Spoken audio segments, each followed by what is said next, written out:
Vladimir Putin grew up in the aftermath of the Second World War. In 1945, the US, the UK and the Soviet Union met to shape the new world.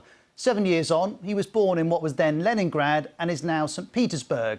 By the 70s, Putin had studied law and then joined the Russian Secret Service, the KGB. At this time, the Soviet Union's influence reached across the communist nations of Eastern Europe. And in the 80s, Putin was posted to Dresden in East Germany. From there, he witnessed the fall of the Berlin Wall, the fall of communism. This was a visceral example of people power.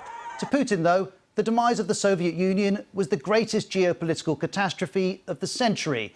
And while that demise was negotiated, Putin was heading home to find a place for himself in the new Russia.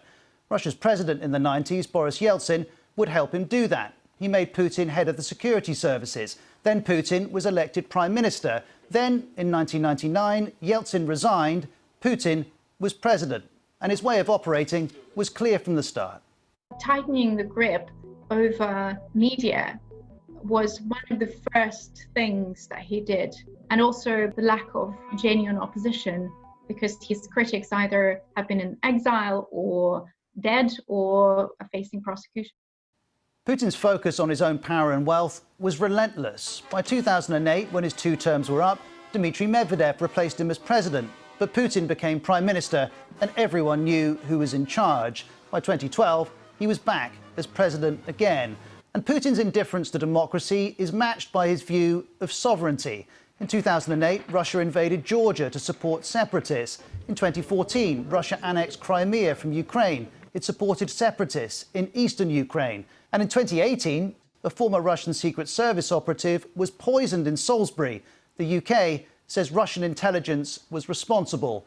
To Putin, the rules are for him to make. He said as much himself. I hope no one will cross Russia's red line, but in each case we are the ones who will decide where the red line is.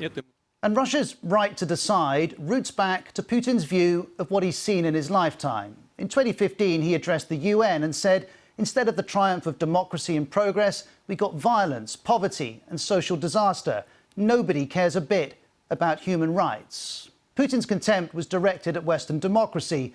We've seen, though, how little he cares for democracy in Russia and Ukraine. Despite this, years earlier, the West talked of trusting him. I'll answer the question. I looked the man in the eye. I found it to be very straightforward. I was able to get a sense of his soul. We're getting a sense of it too this week, as we did a few years ago when Putin spoke of his childhood, telling us, 50 years ago, the Leningrad street taught me a rule. If a fight is inevitable, you have to throw the first punch. There was nothing inevitable about this week, but Ukraine has felt that first punch. A punch Putin justifies in his country's interests, but which very much serve his. And as we've watched the violence, I think back to that criticism of the West at the UN in 2015. Putin said, I'm urged to ask those who created this situation, do you at least realise now what you've done?